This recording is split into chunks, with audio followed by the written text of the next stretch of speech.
Bismillahirrahmanirrahim. Assalamu alaikum class 9. Today we are going to start about organelles, cell organelles. इससे पहले हमने cell के vital organs पढ़े थे, लेकिन ऑर्गेनेलीज को डिस्कस नहीं किया था. आज हम अपना टॉपिक जो है ऑर्गेनेलीज का स्टार्ट करते हैं. आज के टॉपिक पे जाने से पहले कुछ इंट्रोडक्शन जो है वो थोड़ा सा डिस्कस कर लेते हैं, जो हम पहले पढ़ चुके हैं कि सेल दो चीज़ों से मिलकर बना होता है. एक है हमारे पास ऑर्गेनेलीज और एक है नॉन ऑर्गेनेलीज. ऑर्गेनेलीज कौन सी चीज़ें हैं? वो तमाम चीज़ें जो कि सेल के अंदर मौजूद हों. ठीक है, nucleus, ribosomes, mitochondria, plastid, endoplasmic reticulum, Golgi apparatus, lysosome, centriole vacuole, ये तमाम चीज़ें आपके सामने मौजूद हैं. इनमें से बहुत सारी चीज़ें आपके लिए नई भी होंगी, लेकिन फ़िक्र करने की ज़रूरत नहीं है. इंशाल्लाह इस चैप्टर में हम एक एक करके एक्सप्लेन करेंगे और इनके फंक्शंस वगैरह डिटेल में पढ़ेंगे. ये थी ऑर्गेनेलीज. अब आते हैं नॉन ऑर्गेनेलीज की तरफ.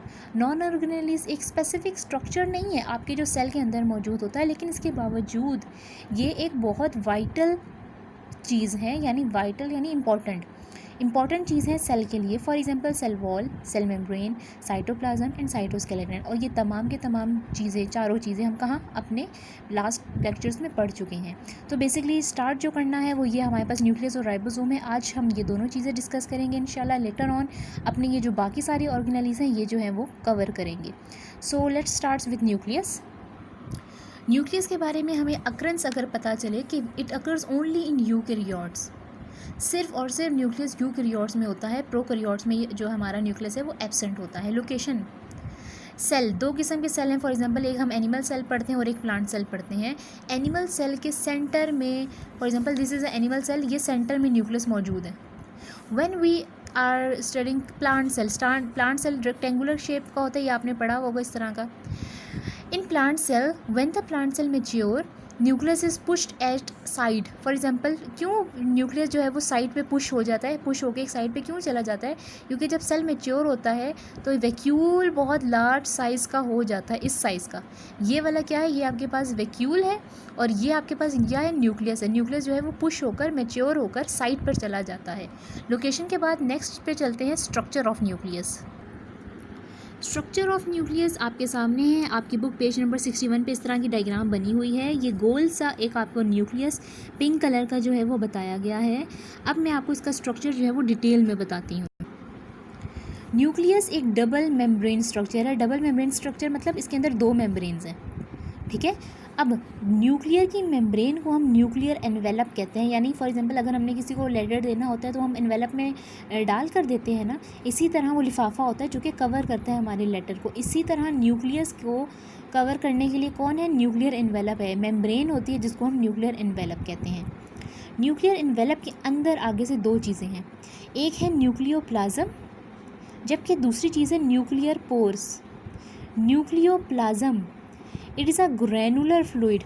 ग्रैनुलर मतलब दानेदार, दाने दाने से इसके अंदर होते हैं इस फ्लूइड के अंदर. जबकि न्यूक्लियर पोर्स क्या है? सुराख हैं. अब न्यूक्लियस के अंदर सुराख का क्या काम?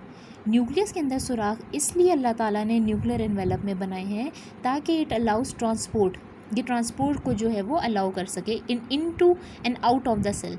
सो this is your diagram. For example this is the nucleus. The whole nucleus is of pink color in your diagram.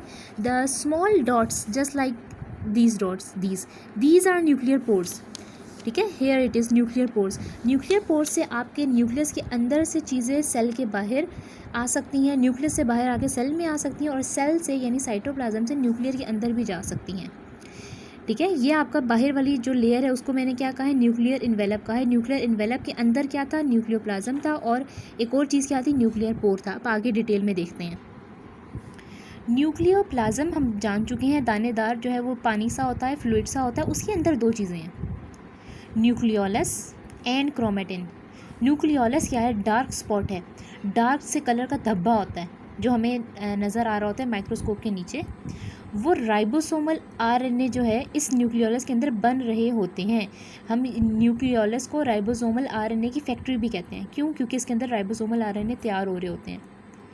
It assemble as ribosomes. अब ये राइबोसोमल आरएनए जब तैयार हो जाते हैं तो ये राइबोसोम्स बनाते हैं. ठीक है. न्यूक्लियोलस का काम हो गया ख़त्म. अब आते हैं क्रोमेटिन की तरफ. क्रोमेटिन्स क्या है? Thread of chromosomes. क्रोमोसोम्स इस तरह के थ्रेड्स होते हैं जो हमें कब नज़र आते हैं? इंटरफेस पे नज़र आते हैं. इंटरफेस क्या है? ये सेल की एक फ़ेज़ है. जब वो डिवाइड कर रहा होता है। क्रोमेटिन के अंदर क्या क्या होता है, दो चीज़ें होती हैं, एक हमारे पास डीएनए होता है और दूसरा हमारे पास प्रोटीन होते हैं। फिर से बता दूं, न्यूक्लियस के अंदर डबल मेम्ब्रेन होती हैं जिसको हम न्यूक्लियर एनवेलप कहते हैं। न्यूक्लियर एनवेलप आगे से दो चीज़ों के अंदर डिवाइड हुआ होता है, अंदर वाले को न्यूक्लियोप्लाज्म जबकि बाहर सुराख को हम न्यूक्लियर पोर्स कहते हैं। न्यूक्लियोप्लाज्म के अंदर दो चीज़ें हैं, न्यूक्लियोलस जहाँ पे राइबोसोम्स बनते हैं राइबोसोमल आरएनए से, आरएनए मतलब राइबोसोमल आरएनए। न्यूक्लियोलस के बाद दूसरी चीज़ है क्रोमेटिन जहाँ पे क्रोमोसोम्स मौजूद हैं। क्रोमोसोम्स क्या होते हैं, धागे धागे से होते हैं जो कि डीएनए और प्रोटीन से बनते हैं। अब चलते हैं फंक्शंस की तरफ। फंक्शंस ऑफ न्यूक्लियस हमें क्या बताता है, it stores hereditary material. Hereditary material क्या होता है, पेरेंट्स से ऑप्शंस के अंदर जो चीज़ें ट्रांसफ़र हो रही होती है उसको हम हेरिडिटरी मटेरियल कहते हैं। It control cell activities, cell के तमाम काम जैसे ग्रोथ, मेटाबॉलिज्म, प्रोटीन सिंथेसिस या रिप्रोडक्शन कौन जो है वो कंट्रोल कर रहा होता है, आपका न्यूक्लियस कर रहा होता है। इसके अलावा न्यूक्लियस ऑफ प्रोकैरियोट्स, मैंने आपको बताया था न्यूक्लियस प्रोकैरियोट्स के अंदर नहीं होता, जब ये टॉपिक स्टार्ट किया था तब बताया था, ओनली डीएनए प्रेजेंट।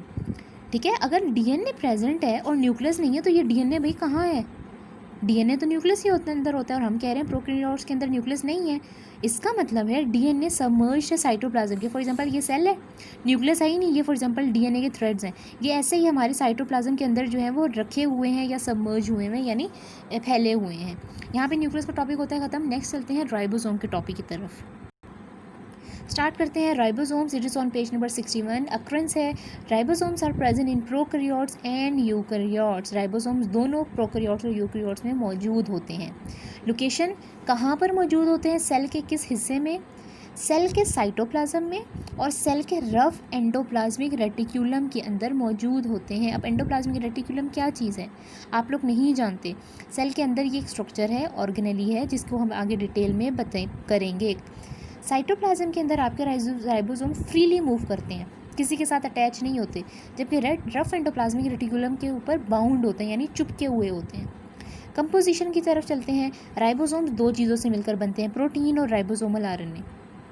50% प्रोटीन और 50% राइबोसोमल आरएनए मिलकर राइबोसोम बनाते हैं। राइबोसोम की दो टाइप्स हैं। टाइप्स एक्सप्लेन करने से पहले मैं राइबोसोम का स्ट्रक्चर दिखा दूँ। ये देखें, ऐसा लग रहा है कि दो पत्थर नुमा स्ट्रक्चर हैं, एक दूसरे के ऊपर रख दिए गए हैं। ये बेसिकली असल में एक राइबोसोम है। एक राइबोसोम इतना होता है और अगर हम आम एक सिंपल माइक्रोस्कोप से देखें तो हमें एक डॉट नज़र आएगा, जबकि इलेक्ट्रॉन माइक्रोस्कोप के अंदर देखें तो हमें इतना बड़ा स्ट्रक्चर नज़र आएगा।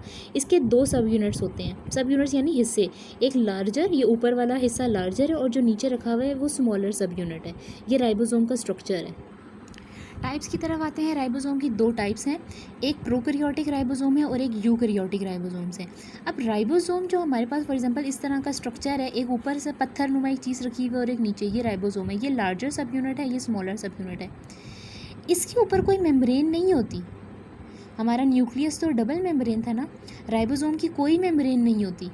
प्रोकैरियोट में देखें क्या कह रहा है, no membrane so ribosomes are present. Prokaryotic के अंदर हमारे पास कोई मेम्ब्रेन ऑर्गेनेली नहीं होती ना, राइबोसोम के अंदर भी कोई जो है वो मेम्ब्रेन नहीं होती, इसीलिए राइबोसोम प्रोकैरियोट्स में मौजूद हैं। लेकिन प्रोकैरियोट्स के राइबोसोम्स का साइज़ स्मॉल होता है, जबकि यूकैरियोट्स में राइबोसोम मौजूद तो होते हैं लेकिन उसका साइज़ बहुत बड़ा होता है। ठीक है, फंक्शंस की तरफ जाते हैं। राइबोसोम्स प्रोटीन बनाते हैं। इसके अलावा जब राइबोसोम्स काम नहीं कर रहे होते, फॉर एग्जांपल ये राइबोसोम है, ये कोई काम नहीं कर रहा, ये डिसअसेंबल हो जाएगा, ऊपर वाली चीज़ अलग और नीचे वाली चीज़ अलग हो जाएगी। ठीक है, वो डिसअसेंबली क्यों होगी, ताकि इनका स्ट्रक्चर जो है वो रखे रखे ख़राब ना हो जाए। यहाँ तक उम्मीद करती हूँ राइबोसोम्स का स्ट्रक्चर और आपका सारा का सारा फंक्शंस वगैरह कंप्लीटली आपको समझ आ गए होंगे। आज का हमारा टॉपिक सिर्फ और सिर्फ न्यूक्लियस और राइबोसोम्स था, इसी को कवर करना था। नेक्स्ट इंशाल्लाह नेक्स्ट ऑर्गेनेलीज पढ़ाऊँगी। लेकिन आपका न्यूक्लियस जो है, न्यूक्लियस का टॉपिक पूरा फुल फ्लैश लॉन्ग नंबर 3 है, जो कि आपने डायग्राम के साथ अपनी नोटबुक पे बनाना है और लिखना भी है। डायग्राम्स आपने जो है वो पेंसिल से ड्रॉ करनी है, या तो मैं आपको इमेजेस भी भेज रही हूँ ताकि आप उसको वहाँ से देखकर कॉपी पेस्ट कर लें अपनी कॉपी पे, या फिर मैं आपको बुक की पिक्चर्स भी भेजूँगी ताकि आप वहाँ से हेडिंग्स बनाकर जो है वो नोट डाउन कर लें। नेक्स्ट टॉपिक के साथ मिलूँगी। अल्लाह हाफिज़।